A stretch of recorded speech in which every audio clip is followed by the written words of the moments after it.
नमस्कार and welcome to Bharat affairs.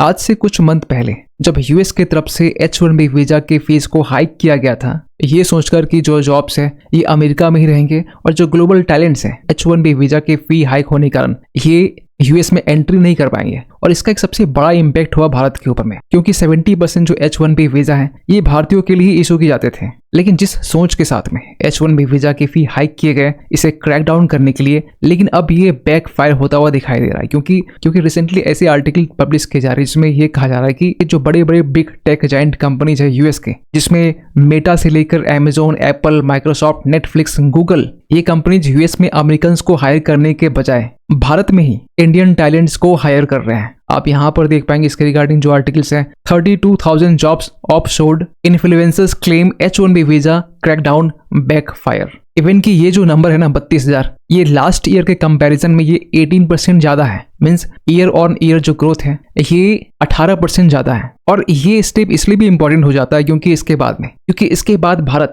एक big tech hiring hub के रूप में इमर्ज होकर सामने आ रहा है। सो इन्हीं सब चीजों को लेकर हम लोग इस वीडियो में डिटेल से बात करने वाले, और ये भी बात करने वाले कि क्यों यहाँ पर ट्रम्प का जो H1B वीजा क्रैकडाउन है ये बैकफायर हो चुका है। इसे हम लोग एग्जाम्पल के साथ भी समझने वाले हैं। सो बात करते शुरुआत से। आज से कुछ मंथ पहले ट्रम्प की तरफ से H1B वीजा सिस्टम्स को लेकर बदलाव किए जाते हैं, जिसमें H1B एप्लीकेशंस के जो कॉस्ट है इसे बढ़ाकर $1 लाख कर दिया जाता है। जिसका इम्पैक्ट यहाँ पर ये होता है कि जो फॉरेन टैलेंट है, खासकर 70% जो इंडियंस हैं, ये ज्यादा यहाँ पर इम्पैक्ट होते हैं। इतना ही नहीं, यहाँ पर लॉटरी सिस्टम्स को भी प्रायोरिटाइज किया जाता है, जिसमें बेसिकली जिनके हायर वेजेस हैं या फिर जो हायर स्किल कैंडिडेट है इन्हें ही यहाँ पर प्रायोरिटाइज किया जा रहा था। मीन्स यहाँ जो कैंडिडेट है अगर हाई स्किल नहीं है, एक मिड लेवल रोल्स के लिए अप्लाई कर रहा है, तो इनके लिए वीजा इशू करना ये इम्पॉसिबल था। इवन कि यूएस की तरफ से जो वीजा रिव्यू है ये भी यहाँ पर टाइट किया गया। इतना ही नहीं, यहाँ पर जो एडिशनल स्क्रूटनी है रिसेंटली इसे भी यहाँ पर इंट्रोड्यूस किया गया, जिसको लेकर हाल ही में MEA की तरफ से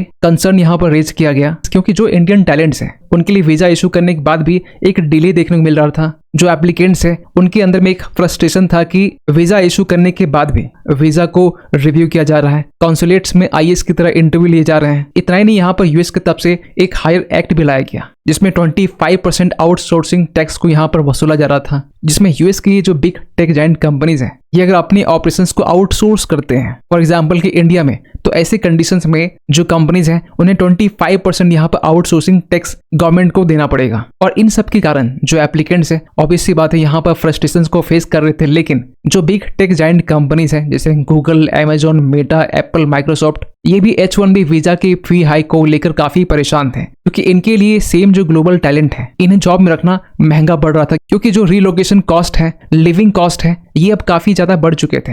तो कोई H1B वीजा जो होल्डर है ये अपनी पॉकेट से पैसे नहीं देने वाले हैं। मीन्स इनडायरेक्टली कहा जाए तो H1B वीजा का जो सबसे बड़ा इम्पैक्ट है ये यूएस के बिग टेक जाइंट जो कंपनीज है इनके ऊपर ही देखने को मिल रहा था। और फाइनली इन्होंने यहाँ पर ये डिसाइड किया कि हायरिंग यूएस में ही करने के बजाय क्यों ना हम लोग अब्रोड से टीम को एक्सपेंड करें, क्योंकि इससे यहाँ पर ना वीजा का कोई इशू है, ना ही यहाँ पर कोई एक्स्ट्रा फीस देने की नीड है। इतना ही नहीं, यहाँ पर जो लेबर कॉस्ट है ये भी काफी कम है। और अगर जो टीम है रिमोटली डिस्ट्रीब्यूटेड होंगे तो अपने जो काम है ना वो प्रॉपर तरीके से और इफेक्टिवली यहाँ पर डिलीवर भी कर पाएंगे। और 2025 में ही बड़ी बड़ी जो बिग टेक जाइंट कंपनीज हैं, जिनमें से मेटा से लेकर Apple, Google, Amazon, Microsoft, Netflix, ये 32,000 जो हायरिंग है ये इंडिया से ही किए हैं। और ऐसा नहीं कि पहली बार किया गया। हाँ, ये अलग बात है कि लास्ट ईयर के कंपैरिजन में जो ईयर ऑन ईयर ग्रोथ है ये 18% ज्यादा है। और इस तरह कुल मिलाकर 2,14,000 जो टोटल बिग टेक एम्प्लॉयज हैं ये आज के टाइम में इंडिया में काम कर रहे हैं। और ऐसा नहीं यहाँ पर कि जो हायरिंग है वो रैंडमली यहाँ पर किया जा रहा है या फिर लो स्किल टैलेंट को यहाँ पर हायर किया जा रहा है।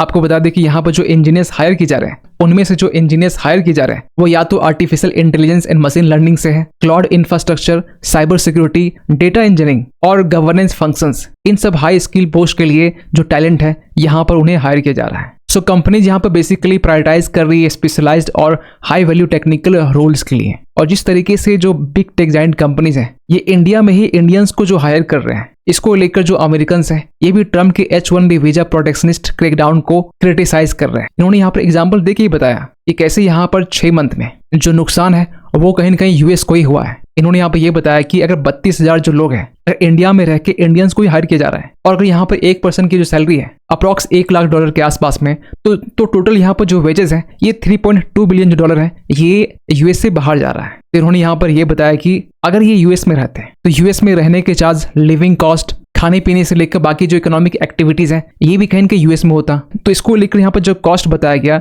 इन्होंने कहा कि केवल होम इनकम में ही 1.9 मिलियन डॉलर यहाँ पर यूएस की इकोनॉमी में कंट्रीब्यूट करता। अब बाकी जो यूएस कंज्यूमर स्पेंडिंग है वो ये 1.7 बिलियन के आसपास में होता। तो कहीं ना कहीं ये घूम फिर कर यूएस की इकोनॉमी में ही कंट्रीब्यूट करता।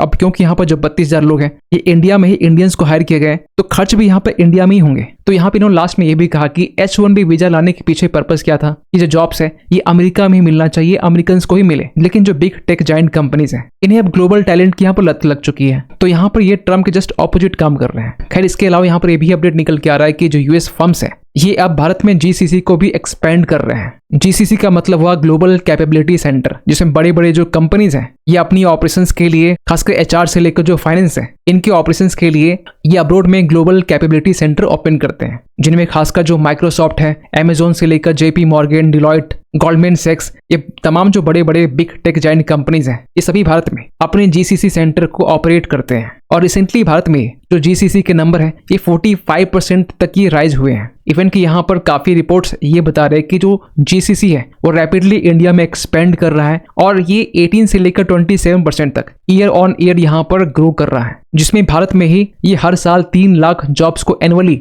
ये क्रिएट कर रहा है। और जब ट्रम्प की तरफ से H1B वीजा के फी को हाई किया गया था उस वक्त भी ऐसे आर्टिकल पब्लिश हो रहे थे जिसमें ये कहा जा रहा था कि भारत यूएस का जीसीसी पावर हाउस के रूप में ये उभर रहा है। खैर यहाँ पर यूएस के जो बिग टेक जाइंट कंपनीज हैं ये भारत में हायरिंग के अलावा ये मैसिव इन्वेस्टमेंट भी कर रहे हैं, क्योंकि आंकड़े यहाँ पे ये कहते हैं कि अक्टूबर से लेकर दिसंबर तक में इस बीच में गूगल की तरफ से $15 बिलियन इन्वेस्टमेंट को यहाँ पर अनाउंस किया गया है, जिसमें एक मेजर एआई हब यहाँ पर सेटअप किया जाएगा, खासकर विशाखापट्टनम में। इसको लेकर ये भी कहा जा रहा है कि 1 लाख जॉब्स इससे क्रिएट होंगे अगले 5 साल में। इवन की माइक्रोसॉफ्ट की तरफ से भी ये कमिट किया गया कि $17.5 बिलियन का हम लोग क्लाउड एंड एआई इंफ्रास्ट्रक्चर्स को एक्सपेंड करेंगे। अमेजोन ने भी यहाँ पर कहा है कि $35 बिलियन है ये हम लोग नेक्स्ट 5 साल में इन्वेस्ट करने वाले हैं। इसी के साथ ओपन एआई जो चैट जीपीटी है इन्होंने पहली बार ये अनाउंस किया कि हम लोग भारत में ओपन एआई का पहला ऑफिस ओपन करने वाले हैं। इवन की एप्पल से लेकर गूगल तक इन्होंने भी यहाँ पर रिसेंटली अपनी लॉन्ग टर्म ऑफिस को लीज करने को लेकर अनाउंस किया है। और इसी के साथ जो अमेरिकन बैंकिंग जाइंट है जेपी मॉर्गन, इन्होंने तो यहाँ पर ये अनाउंस किया है कि